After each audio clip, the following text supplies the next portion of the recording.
Hello friends, कैसे हो आप सब लोग। Welcome back to my channel. और आज मैं आप लोगों के साथ शेयर करने वाली हूँ एक बहुत ही इम्पोर्टेंट टॉपिक है। मैं बहुत दिनों से सोच रही हूँ मैं आप लोगों के साथ शेयर करूँ, तो आज मुझे टाइम मिला है उसको शेयर करने का। तो इसके पहले आप मेरे चैनल को लाइक करें, शेयर करें और ज़्यादा से ज़्यादा सब्सक्राइब करें ताकि मेरे आने वाले वीडियोस आपको इजीली मिलते रहे। ओके फ्रेंड्स, तो चलो स्टार्ट करते हैं। तो वास्तु होता क्या है, पहले मैं भी नहीं बिलीव करती थी। मुझे लगता था वास्तु का कोई फर्क ही नहीं पड़ता हमारी लाइफ में, ये सब तो बकवास चीज़ें होती हैं। और अभी भी बहुत लोग मानते हैं, बहुत लोग नहीं मानते हैं। पर जब मैंने इसका एक्सपीरियंस किया अपनी लाइफ में तो मुझे लगा नहीं, इसका तो बहुत फ़र्क पड़ता है और हमें फॉलो भी करना चाहिए।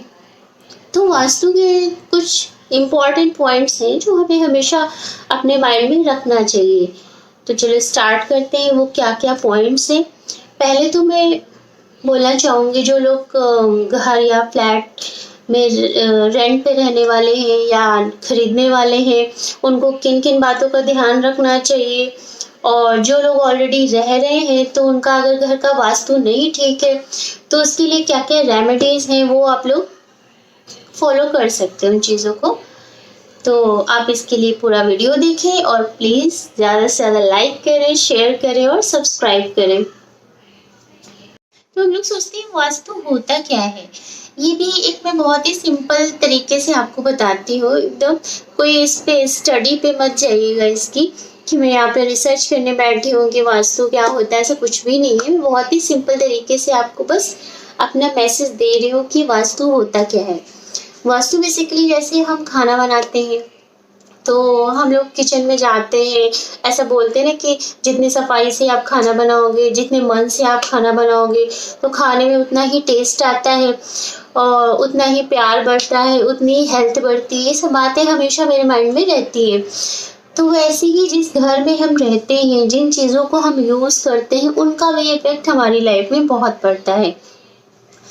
तो ये तो हो गया वास्तु। और वास्तु जो है इनडायरेक्टली रिलेटेड है हमारी एनर्जी से। तो हमारे घर की जो एनर्जीज हैं वो बैलेंस में होनी चाहिए। अब एनर्जीज क्या होता है, आप सोचोगे कि मैं फिजिक्स में आ रही हूँ धीमे धीमे एनर्जीज। तो एनर्जीज का मतलब हमारा फिजिक्स से नहीं है। एनर्जीज का मतलब है कि जैसे हम धूप में बैठते हैं तो वहाँ से हमें पॉजिटिव एनर्जी मिलती है, हमें बहुत अच्छा फील होता है। जब ठंड में आप धूप में बैठते हो तो आपको भी बहुत अच्छा लगता होगा। और या कहीं आप घूमने गए बहुत ही अच्छी जगह, या आप टेम्पल में जाते हो तो आपको बहुत पॉजिटिव फील होता है क्योंकि वहाँ पे बहुत ज़्यादा पॉजिटिव एनर्जी रहती है। ओके, तो जैसे कि हम जहाँ भी जाते हैं या किसी के आप घर मिलने गए, आपको बहुत अच्छा फीलिंग आया, आपको बहुत अच्छा लगने लगा वो घर, तो ऐसा बोलते हैं कि उनके घर में बहुत ही पॉजिटिव वाइब्स होती हैं। तो इसी तरह और कोई कोई एरिया होता है जहाँ आपको जाते ही एकदम उलझन सी होने लगती है, अगर आप फील कर पाते हो, और रुकने का बिल्कुल भी मन नहीं करता है, तो ऐसा वहाँ मानते हैं कि वहाँ पे नेगेटिव वाइब्स होती हैं। तो यही सारी चीज़ें हैं जो हमारी वास्तु से रिलेटेड होती हैं। तो चलो हम नोट करते हैं क्या क्या हमें माइंड में रखना है। तो सबसे पहले मैं आज आपको फ्लैट के बारे में बताने जा रही हूँ। तो फ्लैट जैसे कि आप लेने वाले हो तो सबसे पहले तो आप अपना एंट्रेंस चेक कर लो। अगर आपका एंट्रेंस ईस्ट या नॉर्थ फेसिंग है तो बहुत ही अच्छी बात है, क्योंकि ये दोनों तो बहुत ही पॉजिटिव डायरेक्शन होती है। और बाकी का जैसे कि आपके घर में प्रॉपर सनलाइट है कि नहीं है, सनलाइट है ना बहुत ज़रूरी है। इससे तो एक तो हमारा घर पूरा सैनिटाइज हो जाता है। ओके, और उससे भी बहुत पॉजिटिविटी बढ़ती है, हमारी हेल्थ सही रहती है। और दूसरी चीज़ जो होती है कि एयर ही होना चाहिए, बहुत ज़्यादा बंद बंद सा नहीं होना चाहिए, खुला होना चाहिए, विंडोज़ होनी चाहिए प्रॉपर घर में। और जैसे कि हम बोलते हैं कि वास्तु में जैसा दिया गया है कि हमारा जो साउथ डायरेक्शन होता है वो बहुत ज़्यादा ओपन नहीं होना चाहिए साउथ की साइड में। बट जैसे मेरे फ्लैट में है कि साउथ में ज़्यादातर ओपन ही है और विंटर्स में बहुत अच्छी धूप भी आती है। तो हम क्या कर सकते हैं, हम फ्लैट को तोड़ तो सकते नहीं, अपने अकॉर्डिंग तो नहीं बना सकते, बट हाँ हम उसके रेमेडीज फॉलो कर सकते हैं। तो अगर आपका एंट्रेंस प्रॉपर नॉर्थ या नॉर्थ ईस्ट में है तो भी बहुत अच्छा है, और वेस्ट में है तो भी चलता है, बट साउथ वाला थोड़ा कम अच्छा मानते हैं हम लोग ऐसा। तो और दूसरी चीज़, हमारा जो बेडरूम होता है वो साउथ वेस्ट डायरेक्शन में होना चाहिए।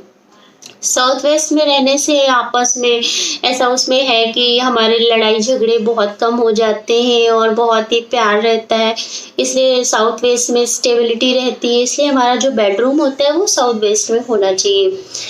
तो ये तो हो गया हमारा बेडरूम और एंट्रेंस। और किचन की जो डायरेक्शन होती है वो हमेशा साउथ ईस्ट में होनी चाहिए, क्योंकि उसको जैसे कि अग्नि कोण बोलते हैं, तो वो अग्नि की दिशा होती है।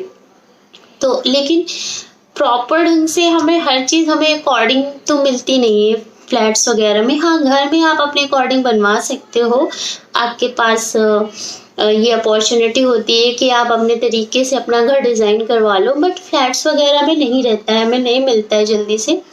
तो हमें क्या करना चाहिए कि जैसे कि आपका साउथ ज़्यादातर ओपन है, तो या तो हमने उसमें पिंक कलर का शेड करवा दिया, पेंट करवा दिया, और या फिर कर्टेन का कलर वैसा कुछ, क्योंकि साउथ डायरेक्शन का जो कलर होता है वो रेड से रिलेटेड होता है। तो रेड से रिलेटेड जितने भी कलर्स हैं, पिंक है, वॉलेट है, ठीक है, जिसमें रेड कलर का थोड़ा सा टच है, हम वो कलर का या तो कर्टेन लगा सकते हैं या फिर उसमें पेंट करवा सकते हैं, और या फिर आप रेड कलर से उसमें रोली से स्वास्तिक भी बना सकते हो उस वॉल पे। तो उसका जो बैड इफेक्ट्स होते हैं थोड़े से कम हो जाते हैं, वो धीमे धीमे कम होने लगते हैं। और ज़्यादा से ज़्यादा कोशिश करें कि आप कर्टन वगैरह से उसको ढक के रखें, जब भी शाम का टाइम हो तो ढक दीजिए। बाकी जो नॉर्थ और ईस्ट है, जितना ओपन होगा उतनी ही पॉजिटिव वाइब्स आएंगी आपके घर में, ग्रोथ होगी, आपकी हेल्थ अच्छी रहेगी।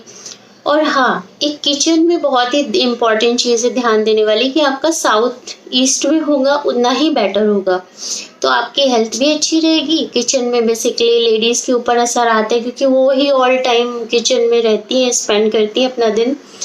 तो अगर वो साउथ ईस्ट में खाना बनाते हैं ईस्ट की तरफ मुंह करके, तो उनकी हेल्थ अच्छी रहती है। तो मेरा किचन भी वेस्ट साइड में ही था, तो मैंने उसको फिर से मॉडिफाई कराया है।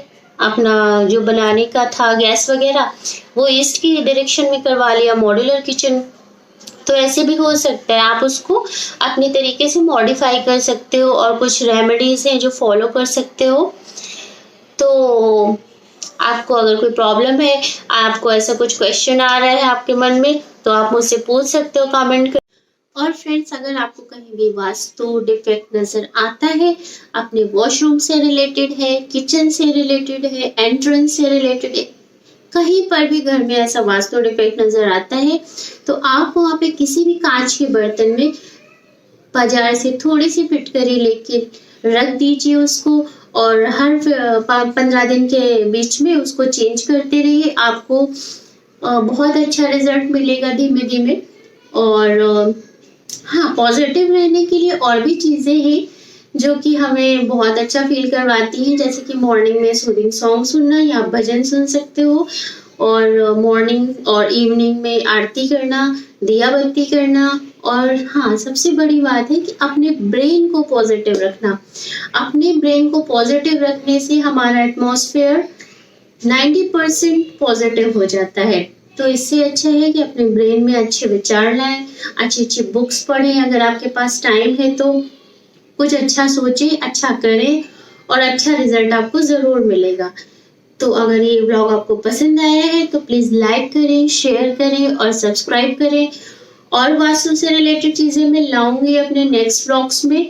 घर के लिए जो लोग घर खरीदते हैं या बनवाते हैं, बहुत सारी इसमें चीज़ें और भी हैं कि पानी का टैंक कहाँ होना चाहिए, और हमारे घर का पेंट कैसा कलर का होना चाहिए, बच्चों की स्टडी से रिलेटेड, तो वो चीज़ें भी मैं डिस्कस करूँगी। इससे पहले आप हमारे चैनल को लाइक करें, शेयर करें और सब्सक्राइब करें। और मैं आपसे मिलती हूँ नेक्स्ट व्लॉग में, तब तक के लिए बाय।